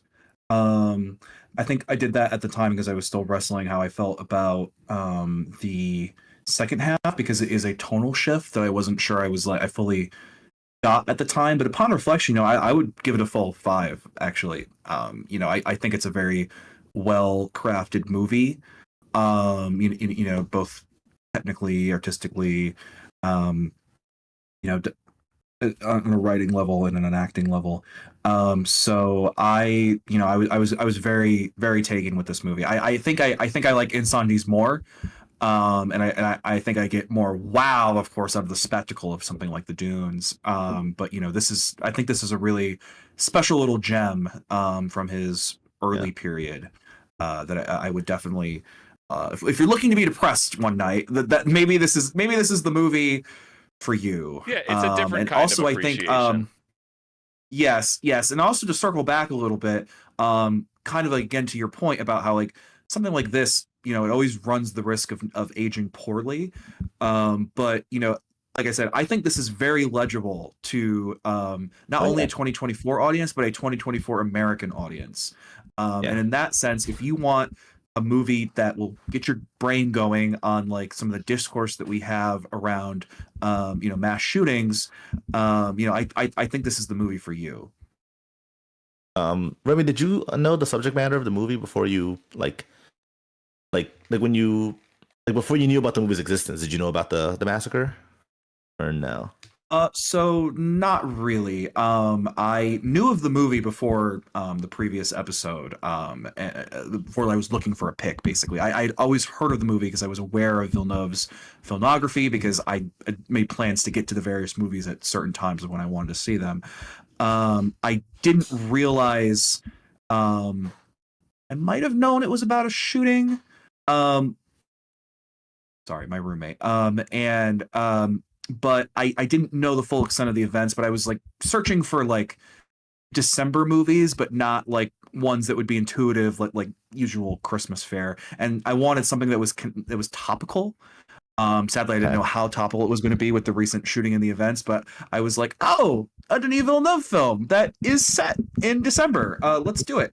But yeah, no, I didn't know the full on events, and the fact that the shooting did have a anti-feminist political valence, I thought was even more apropos, given the right-wing cultural moment that we are currently living in our country. Yeah, sure.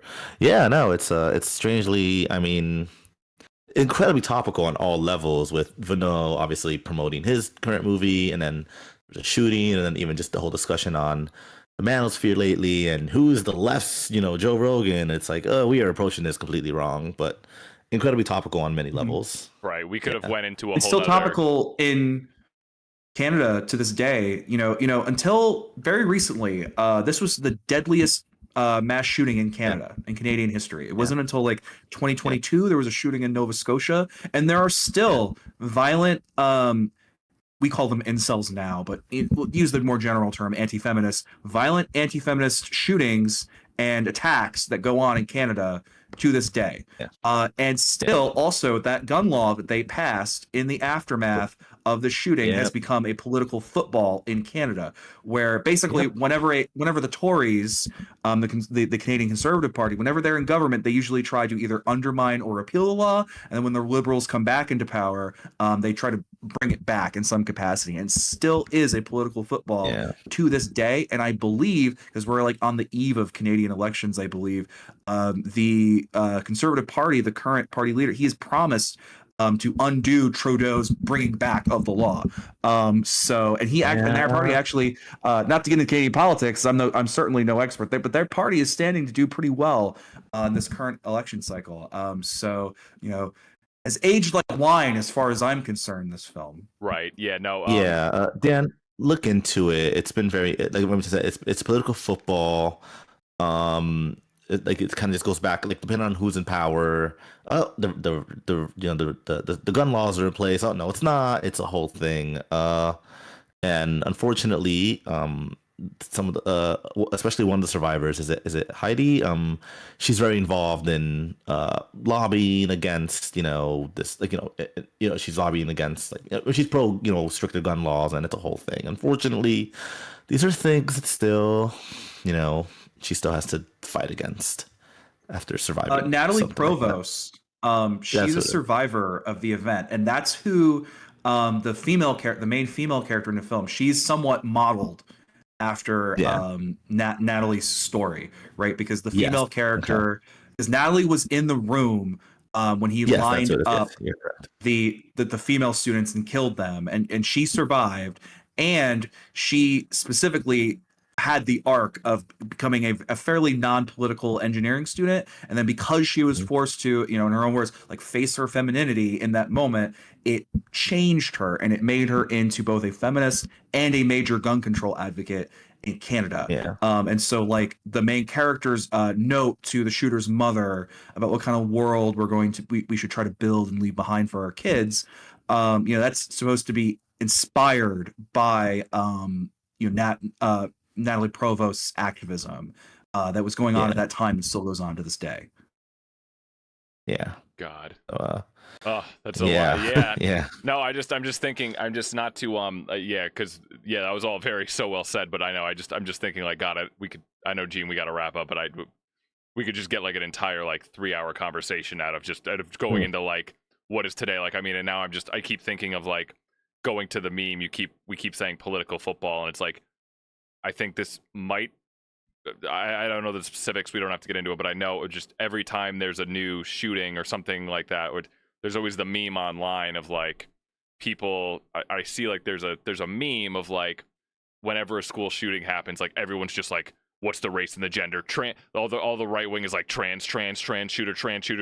Like, it's literally just a political football, So then they're just hoping that, like, were they a Democrat? Were they a this supporter? Were they that supporter? So then, like, a week from now, then you can get Joe Rogan sitting on his podcast, like, smoking a cigar, and be like, so they were trans, huh? Yeah, that is pretty crazy. The trans people are pretty crazy. Like, that's what it is. Like, and, like, my mind was like, all of that was flashing in front of my eyes, and I'm just like, God, this is. So yes, after all of that, I'm very happy to have watched this movie. So you actually just put faces to this. Good choice, not Remy. Just making it a political football. Remington made a point to not be a comedy, and man, did he deliver. Yes. Thank you. Thank you for showing this. This humanized me a little bit. Remember, gentlemen, if you want to heal, you have to confront it. That's what I think. Therapist bastard. Yeah, you're right. All right. So I think that's all we got on that. Time for my pick. All right, Gene. Gene, what's your pick? I've been waiting for this. You better sell us. Remington, I was so close. I was so You close to gotta. picking an Iñárritu movie, just so you know, because so you mentioned him, and I'm like, oh man, I I'm didn't. a I was fan. so fucking close. I love his work. I'm gonna save Yeah. this one just because I need a little bit of a palate cleanser. I mean, it's not much. So you Build it guys up. know noted director Alfonso Cuarón. Yes, Ooh, I like where very. this is I'm going. very aware with his work. Yes. I think I know where this is already Uh, going. I have a guess in my mind. No, well, Just keep going. Just keep well, going. Sorry. have you either of you watched Children of Men? No. No. Neither have I. We're gonna watch it. Children of Men. Yes. Alfonso This has Because if been you on Cuarón. the look at his list, filmography, Gene. yes, it's been on my list, and I was looking at his filmography, and I noticed he hasn't done anything since Roma. First of all, No, he's not. I Yeah. know. which is I love. crazy. And then he did Roma. So in reverse order: Gravity, Children of Men, Harry Potter, Y tu mamá también. I've seen 4 out of 5 of those. So I'm like, well, I might as well watch the fifth one. You know? See, And then he I did a few thought you were more gonna pick. before. I thought you were gonna pick. Y tu mama Y también. tu mamá. I was this close to picking it. I was so close. Yeah, I was thought when this you close. said, "Do you guys know Alfonso Cuarón?" That was the one you were gonna do, and I was also gonna be really excited because that's another one I've I been was this meaning close. to see. It's going in the back pocket. It was that or one Yeah. by Inarito, both who I both love. But I wanted to save my Inarito for later. And I would rewatch Roma any day of the week, but I wanted to pick one that I haven't watched by him. And I mean, I would have Children of been Men. mad at you. I would have laughed. I would have been mad at you if you were like, "Do you know Alfonso Cuarón?" Well, we're gonna watch Prisoner of Azkaban, and I would have been like, "No, don't do this to me." You know what's funny is I'm like, I don't. What's up? No, it's just funny. You guys keep going back with Alejandro Inarritu and Alfonso Cuarón. Mhm. I always mix them up. I'm always like, Racist. I know. I'm always like, which one? Because I'm so familiar with both of them, but I always mix them up, and I'm like, and I've seen like Beautiful, and I've seen it. I'm like, which one did The Revenant, and one of them did the Harry Potter movie. I'm always like one of them, and I know Roma. I'm familiar with. I'm familiar with so, but I always get them mixed up because they're so prestigious, like directors. But yes, Well, I When I know was a you've watched teenager- Roma and love it. Dan, what you saying, Remy? yeah. I was saying for the longest time, I knew they were different people, but I couldn't tell you who was who, so I kind of just merged them in my mind. Specifically Robert De Niro, Sylvester Stallone, and Al Pacino were just kind of all the same person to me. One super Italian man. It was just like legendary Italian American actor. I guess it's one of them. I know. Scorsese's somewhere like, yeah. Scorsese's somewhere like, yeah, I'll cast that person, sure. I know. It's De Niro, Pacino. Yeah, I get it. So, Linguini. all right, so it's Children of Men. Okay. Yes, I Haven't seen remember Remington talked about so little reason because Remington talked about why he picked his movie. Like I said, so I realized I had watched quite a bit of Cuarón, and I almost picked Y tu mamá también, but I've seen it because it's so little fun thing. It's one of Miriam's like favorite movies ever, so it's one of the first movies she ever showed me. We first started like dating or whatever. But I wanted to pick one that all three of us haven't seen. So I thought like I don't think either of you have seen this. I don't think so. Remington, you haven't watched Y tu mamá también. Dan, have you watched it? No, I haven't. I'm gonna back pocket it then. So we'll save this for like a year from now. But yeah, I really wanted to pick one all three of us haven't seen, just because. Same with your pick, Remington. I enjoy going into something like we're all like fresh on it. And last time I picked a movie that I had seen before, and I wanted you guys to watch. So yeah, we'll do that too. Switch it up now. Yeah, but I didn't want to do same like you and Dan, like something on my list. And yeah, very near and dear to my heart director, and incredibly well received from what I noticed. I don't know shit about the plot, but I just took a quick glance at how it's like a sci-fi movie. Yeah, I see that, but it was like critically acclaimed, so I'm excited to check it out. It is, yeah. It's a message movie. It's not to spoil too much, but from what I know about it, it's kind of like, it's basically kind of like agonizing over like declining birth rates is kind Yeah. of what it's up to, and maybe the title might give you some clues about what's going on Yeah. with that. But I'm kind of glad I didn't pick an Iñárritu because you mentioned him, and I'm like, it was a toss between either director for me, and yeah, Ito Mama también no, was I is loved close. Bardo 2 years ago from Inarito. That movie was so good. Yeah. Oh, Iñárritu is incredible. I adore Birdman. Yeah. So I get it. So yeah, that is my pick. And I'm Awesome. excited for all of us. I'm not sure what it's on, so I don't know. Google it. Yeah, we'll figure it out. All right, cool. Well, thank you for tuning in, everyone, to another episode of Eyes Wide Watch Club here on the Dan Ivy Network. Whatever the fuck this is. Remington, when we're done recording, stay on the call for 1 second because I got to ask you something. You too. Okay. All right. I'm gonna end the stream now. All right, bye everyone. We'll see you next